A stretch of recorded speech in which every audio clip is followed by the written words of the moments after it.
Wonderful. It's great being here. I love this organization.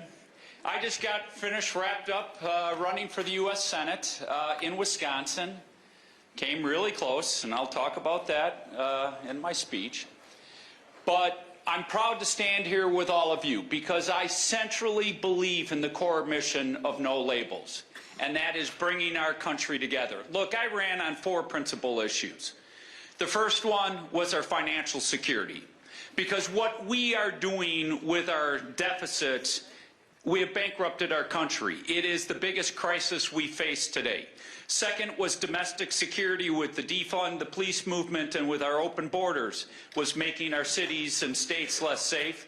Third was our international security. We all can look around the world and see the problems that, Europe, Middle East, Asia, the world's in conflict. And fourth, the division in our country.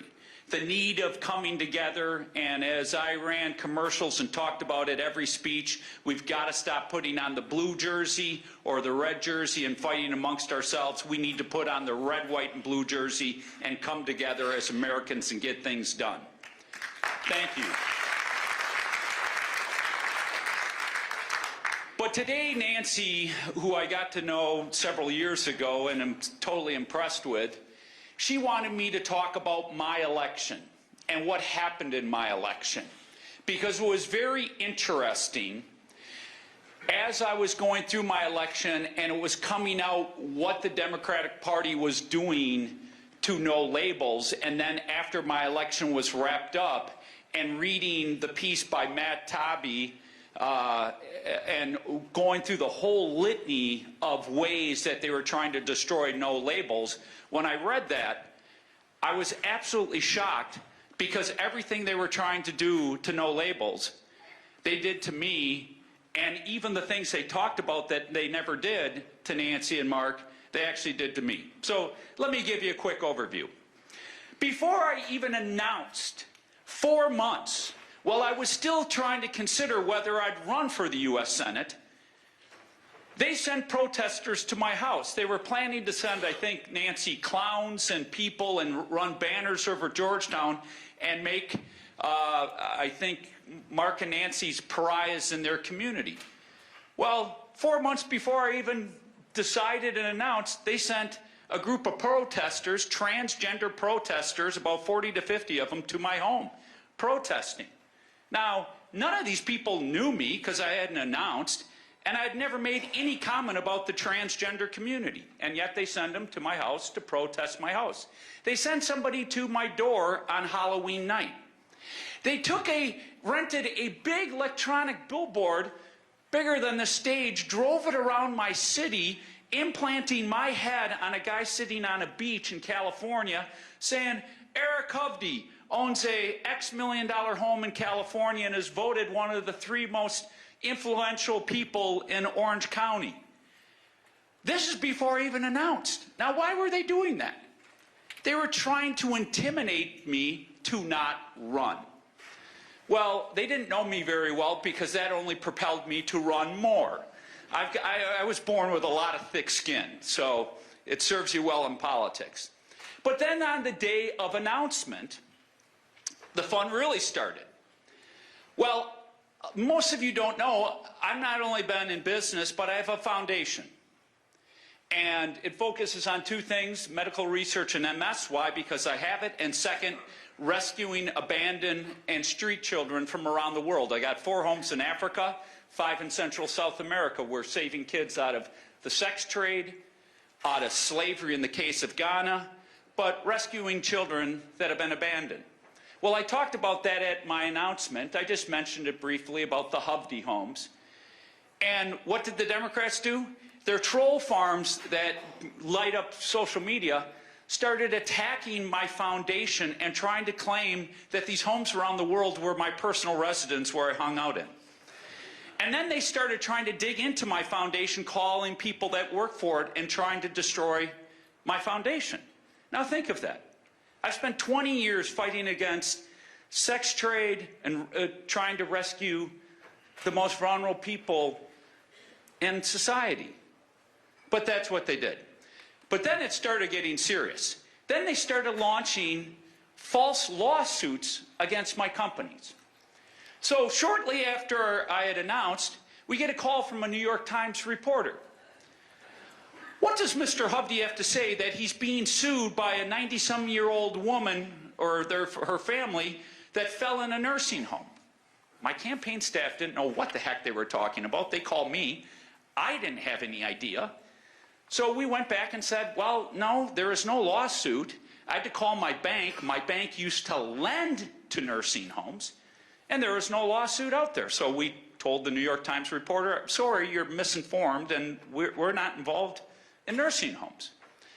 Well, about 2 weeks later, get a call from the New York Times reporter again, and says, well, you are now being sued, and what do you have to say about it?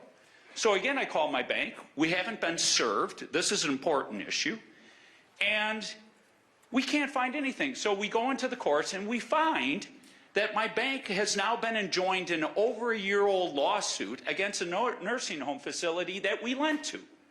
And they're trying to claim that me, the candidate who has nothing involvement, doesn't run nursing homes, is responsible for this.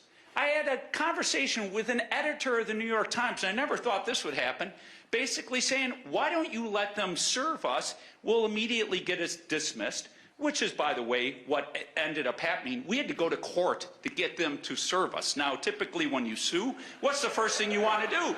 You want to serve somebody to perfect your lawsuit. We had to go to court to say serve us so we could get it dismissed. But why did they do that? Because they wanted to plant an article and then run an ad, which is exactly what they did. Now, the New York Times reporter, when I told her I'd sue the New York Times, they were a lot more careful with what they wrote. But it didn't stop there. I had the Milwaukee Journal-Sentinel, seriously, write an article that my bank was taking drug cartel money, that they were flying money in, and my bank was taking it. Now, if any of you know anything about the banking industry, you will know that it's probably the most regulated industry. And if I was doing anything remotely close to what they were saying, I would be thrown out of my bank, I'd probably be in jail, and my bank may have been taken over, but certainly would have been hit with millions and millions of dollars in fines. But again, what was the whole objective? To create a false narrative. So you would see ads running every morning, Eric Hovde's banks, drug cartels flying money into his bank and taking money. But the whole campaign from the day one till the very last day was all about deception. They spent over $100 million, first claiming I'm a Californian. First of all, I'm a fourth-generation Wisconsinite. I think you can tell by my voice. I'm pretty Wisconsin. I'm 60 years old. I've lived 40 years of my life in Wisconsin. I've never been a resident of the state of California for 1 year of my life. I bought a home 5.5 years ago after my youngest daughter graduated from school in Wisconsin. But, and the narrative just kept going. I think farmers are lazy. Never said that. Of course, I wanted a national abortion ban. No, I was totally opposed to a national abortion ban. In fact, I believe that women should have a right to choose early in their pregnancy. Thank you. I wanted, of course, to take away Social Security, and the litany went on and on. In fact, one that really blew up in their face is they attacked me that I'm against single moms. Now, I don't know how they ever came up with I'm against single moms, but what you all don't know, I married a single mom. And not only did I marry a single mom, but because I saw the difficulties that single mom went through, I have a home in Madison that helps single moms. Now, that ad blew up in their face because my wife ran an ad, and they shut their ad down pretty quickly. But lastly, if you can believe this, they ran ads at the end saying, I want to ban beer. Ban beer. Now, that's sacrilegious in the state of Wisconsin, okay? Sacrilegious. And if you come into my house, I can open refrigerators and give you a lot of beer. of all kind, and I like drinking beer. So, you know, it just went on and on. But when you get down to the serious things that ended up happening, they propped it up a false candidate. They put him under the American First brand, was funded by Democrats, Democratic attorneys. They funded a group called Urban Media to get the 2,000 signatures and place him on the ballot. Now, is it legal? Yeah, it's legal. But is it wrong? Of course it is.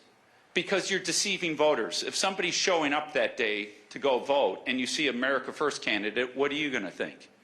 He's aligned with President Trump. So that candidate sucked off 28,000 votes, enough to give Senator Baldwin the victory. Then they also started spending money and promoting a libertarian candidate and running money on his behalf, unbeknownst to him, sucked off 42,000 votes. So these are the things that were happening in my campaign. And then lastly, you come to election night. Most people thought when they went to bed at 1 a.m. that I had won the election. I was comfortably ahead. In fact, President Trump mentioned Wisconsin is part of the red wave. And yet, at 4:30 a.m., 120,000 absentee ballots.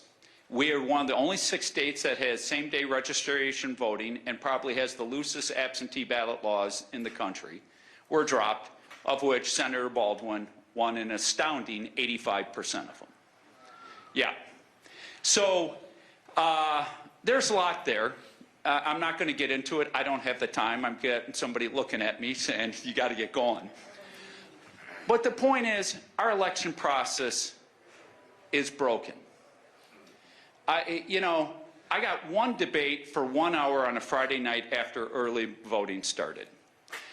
Our campaigns today are about special interest money pouring into 501c3s and 501c4s and distorting and lying everything about you.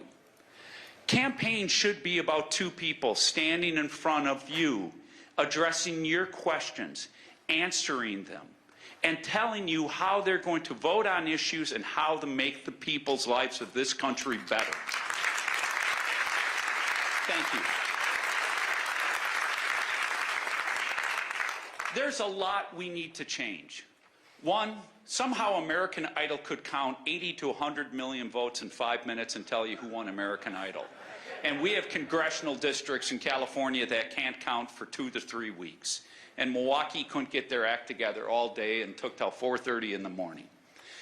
2, we have to shed light on these dark money pools, these 501c3s and C4s, and bring to light that attack no labels. 3, the press. You have to get back to your principal role. In the old days, if people lied, you would hold them accountable. Instead, the press was a propaganda tool against me. These are the things that need to change. I can't talk anymore because they're pulling me off. It was great being here. Nancy, you're the best.